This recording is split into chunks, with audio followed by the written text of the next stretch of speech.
I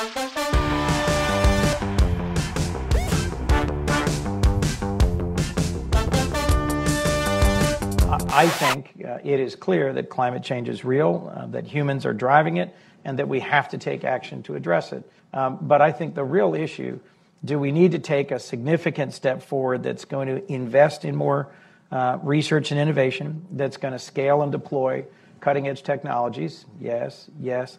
And do something bold that's actually going to achieve anything like the Paris climate targets? So far, no. Most of my bills are bipartisan. I have a bill that would take something called master limited partnerships and open them up to all forms of renewable energy, to carbon capture and sequestration, as well as renewable energy generation. It's essentially an all of the above technology neutral investment approach.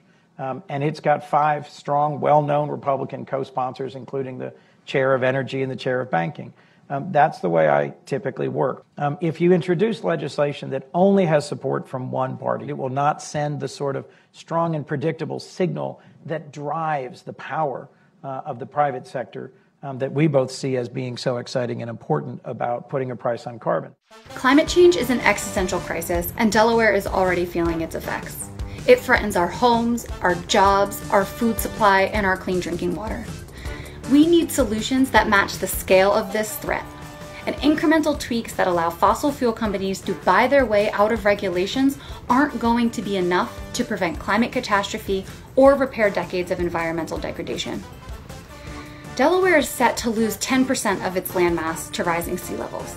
We'll be faced with more than 2 months of extreme heat days that further degrade our air quality and our health. And the Port of Wilmington, that is a huge economic center for our state and a great source of good-paying union jobs, particularly for Black and brown workers, will be halfway underwater. We cannot afford to not take transformative action. We have an opportunity to not only avert climate catastrophe, but also create jobs, protect workers, and build a new green economy. The senator's tax would have to be obscenely expensive for it to meet the timelines set by climate scientists. Otherwise, he's just ignoring the science that tells us we have a decade to avoid catastrophe. We cannot rely on private industry that got us here to get us out.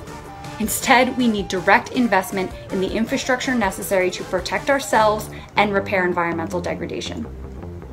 We needed a New Deal to get us out of the Great Depression, and now we need a Green New Deal to address climate change, environmental racism, and economic inequality all at once. Why wouldn't we do all that we can to save our planet and our own lives?